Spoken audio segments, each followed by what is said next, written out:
With your beanie bag on his shoulder. Let's do it.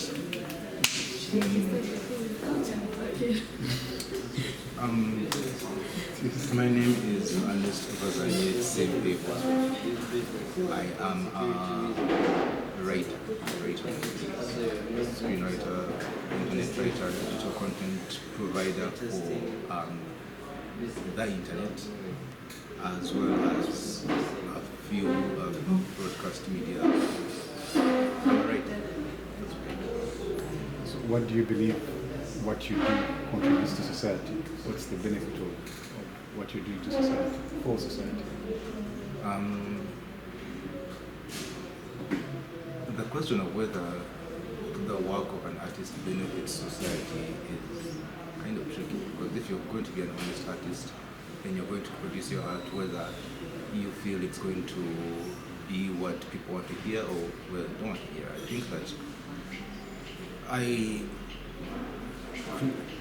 might, what they say, over critique of what we are and who we are, how we are as a society, and whether if that comes to any beneficial end, then I guess benefit society. Otherwise, if the critique is not taken in good faith, let me start again. I think you're going with it. Yeah, because I was rambling, I was going to end up with... No, you're actually going with the direction. Okay. So yeah, I think that what I do is by providing a sort of record or a reflection or a portrayal of what we are as a society, how we are, the things we do and how we do them. I think that can be a benefit to society. So basically hold a mirror up to society. That is what they usually say, right? It's more than just a mirror. Because you're supposed to capture what a mirror doesn't capture. Because what usually happens with a mirror is that you see what you want to see. But I think that the role of whether a deliberate artist or an accidental artist like myself, because I don't intend to go out and I tend to just create what I create. But the truth, I think that the true art will show you what you don't want to see, to show you things beyond just what you see with your eyes. Like, for example, you sit here and there's a line between being proud of your culture and being xenophobic. I think that the artist, you will look at that and an artist will show you the line behind that. Yes, so... Just because noise, you're picking up. Okay.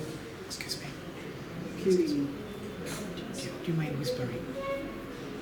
Thank you. Okay, sorry. Just a few minutes. It's a meeting, so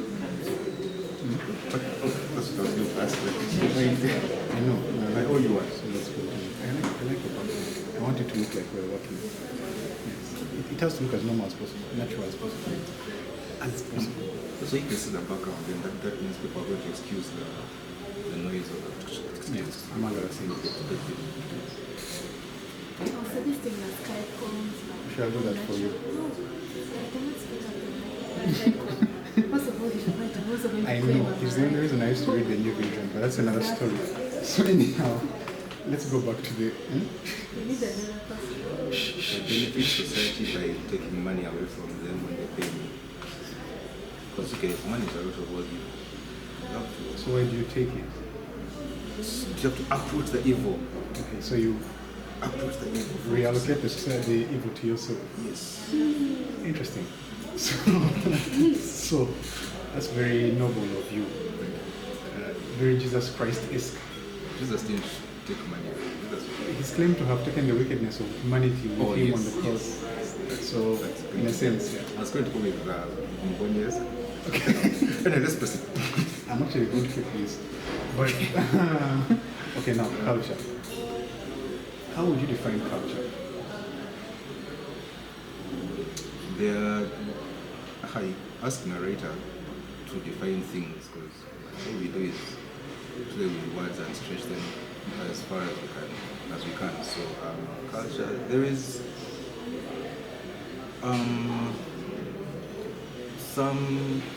one definition of culture as the arts, as your music, your poetry, your literature, your dance, your drama, and so on and so forth. Of course, this definition doesn't include their forms of art and culture which have not been included in this, because we didn't have a Eurocentric view of the arts. We want to think about painting. We don't want to think about making pots, which was not considered an art form in Europe when they were defining this. Culture it's either the art or in an expanded perspective, it's the way a community expresses itself, consciously or unconsciously, deliberately or accidentally. It's a way in which, through the things we say and the things we believe and the things we do, we show who we are. It's like, though a human being has their words and their language and their clothing and their body language, the way they act, their habits, their likes and dislikes. I think that on the scale of a community, culture is what does that. Culture is what shows who you are, how you are. Of course, that means, yes, it will change. It changes from depending on it is in response to the circumstances you find yourself in, which is why instead of the old now we have fresh kids saying Bambi, which I think was a brilliant song. That's why instead of they say we used to have poets and drum making as art forms. Now the people who the social expression that would have come through pot making and drum making is now being used in painting, for example, and t-shirts. We have our t-shirt artists these days, and that's all part of what culture is. I think that culture is pretty much just that. It is the statement that is made, not necessarily that you make or intend to make, but the statement that is made about what your community is, and what it's like, what it really is, and it's really like. So essentially, it's your character with all the flaws and. Exactly, it is your character. That's right. Character of a community. Okay, interesting.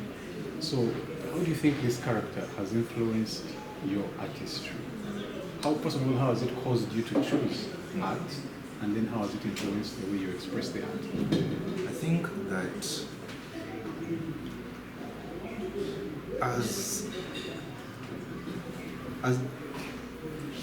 as a member of the community, then I have no choice in what kind of community I'm going to portray, or what kind of community I'm going to describe, what kind of community I'm going to communicate with and from.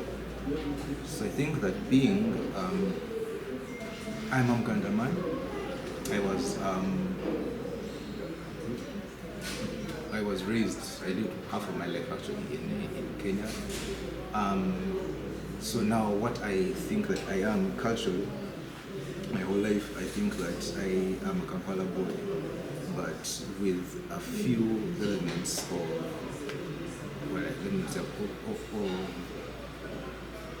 Kenya in me. So I think that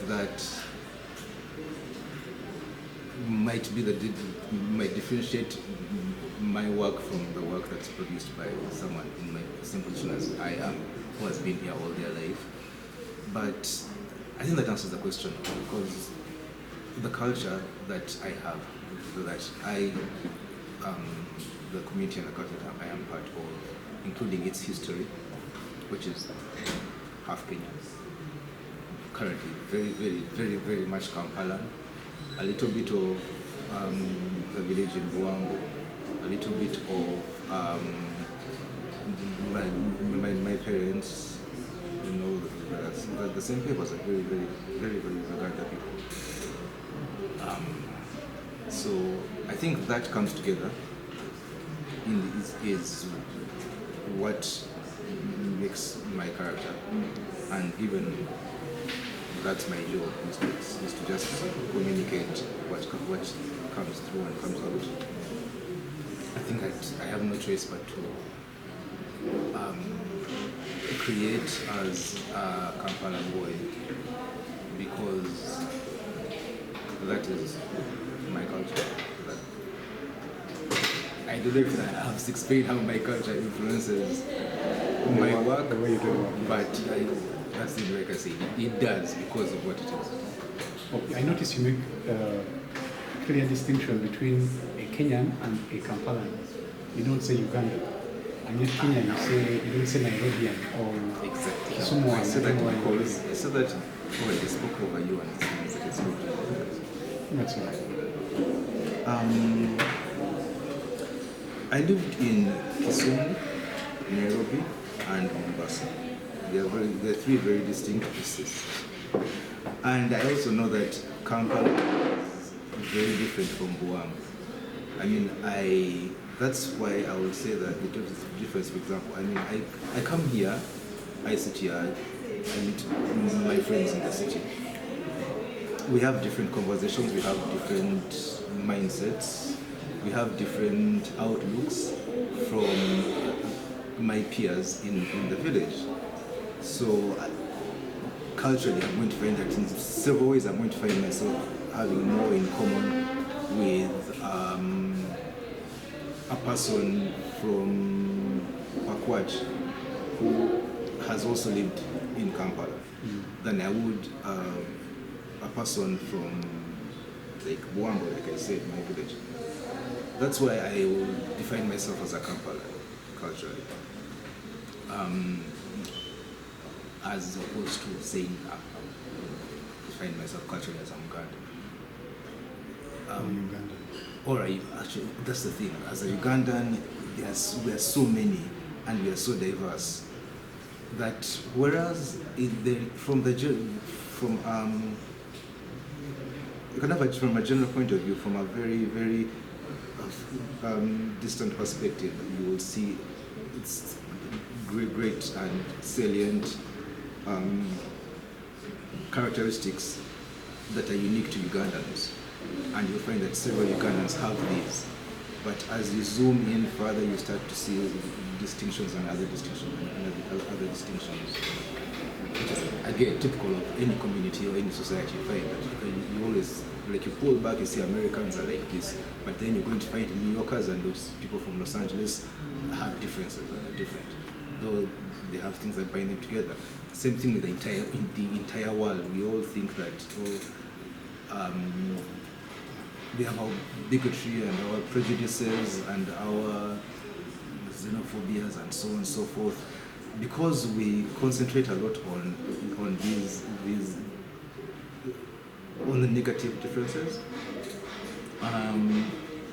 Yet I really hope that this is one of the things that, because it's one of the things that has affected me as living in the city as opposed to living in the village, is that you get to see the positive differences, so to speak, between your own experience, cultural experience, and that of people who come from other cultures.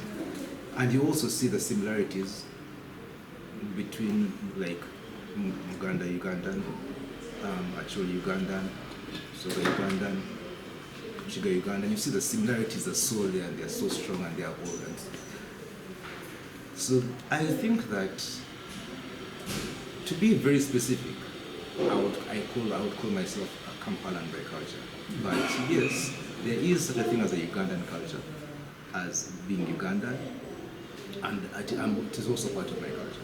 I'm also Ugandan by culture, though in a more general way. I'm also an African by culture, again in an even more general way. One can continue and say I'm a human being by culture, because we also have that. So if you're going to go by that logic, you wouldn't believe in things like extraterrestrials, or in the traditional sense of them being alien. So if they exist, then they are friends or part of the larger family of living creatures or something. It depends. Cosmic culture, I suppose. I think that if the day comes and we will find the same thing happens, because if there's intelligent life out there, you'd come and we meet it. Again, I think we're going to find similarities with it and differences, and I hope that again we will celebrate the positive differences and enjoy the positive similarities. I think that I'd like to know that people from Mars they like their Martian music, and us we think it's kind of crazy, but we'll appreciate the fact that we all like music and we all dance. I think I'd like to think that a person from Mars will come, from Venus will come and say something like, how about you guys? What do you mean you eat in the daytime? You're supposed to eat at night. And we'll say that's a difference. And so you guys are crazy, you guys eat at night. But we'll all appreciate the fact that we all like good food. And people celebrate that and just learn from it. So in a sense, you culture is fluid. It grows, it dies, it lives. It does. It's like a human personality. I believe culture is pretty much a response to the environment. Yeah. That is why there's certain things which stay and abide, and certain things which have to change. Like I said, an example which I like using is how we used to have the storytelling culture used to be. The position was held by, say, your grandmother who would sit you down and just tell you stories. Now it's people like me. We write blog posts and we make TV shows, and people will make movies, and we have like a little fresh kid, and that song of his was Bambi, or a powerful song. It's really such the lyrics. So that's the storytelling tradition has changed. Even though the stories themselves have the same basic kernel of our selfness in them. I find like the visual arts have also changed. We have people who paint murals for the king or now we have our fashion designers. We used to have people who go there and have these very intricate little bits of things they put on the kabak or whatever. Now we have someone who's going to say that you guys are going to design this thing and put it. Like this is you got an iPhone wallpaper made right here to show people that hey, Kampala, you guys will make the hearts. So yeah, it changes. But of course there is an element which remains eternal. Because I love the fact that I can sense something in an Ebony's play, which I know I recognized from a story which my grandmother told me. From an experience in Kenya or something. Yes. I feel like I love the fact that I can listen to Calligraph Jones now. And he talks about, he does his Kenyan thing and say, hey, I remember that's Kenyan. I can see there's a Kenyan thing there. And then I go and look back at some things that I knew, some play that I watched when I was a kid in Nairobi, and I can see a sameness there, Kenyanness and Nairobiness. So there's something that's eternal that remains, that the community will always have within it. Even though the forms of expression of culture change, when you change from Ntontomi to dance art, culture will still remain. Emphasis really. So this, like I said earlier, this recording is for an event that is going to be held on Saturday at the National Museum. It celebrates our collective cultures as Uganda. We are expecting every cultural institution to send in a representative, and we do not know how big or small it's going to be. So in case it becomes so big, we are thankful that you have participated, and we hope you don't mind that. In case it doesn't become so big, it's insignificant. I know you're a very reclusive individual, so it will probably suit you better that way. No, actually, ironically, the reason I can't come is because of my culture. I have to go and attend a family function, and I have to be there. Oh yes. Oh, yes. The old man said that I was like, you have to. Yes. This is not one of those things. I suppose it's the same excuse that the people of Busoga gave.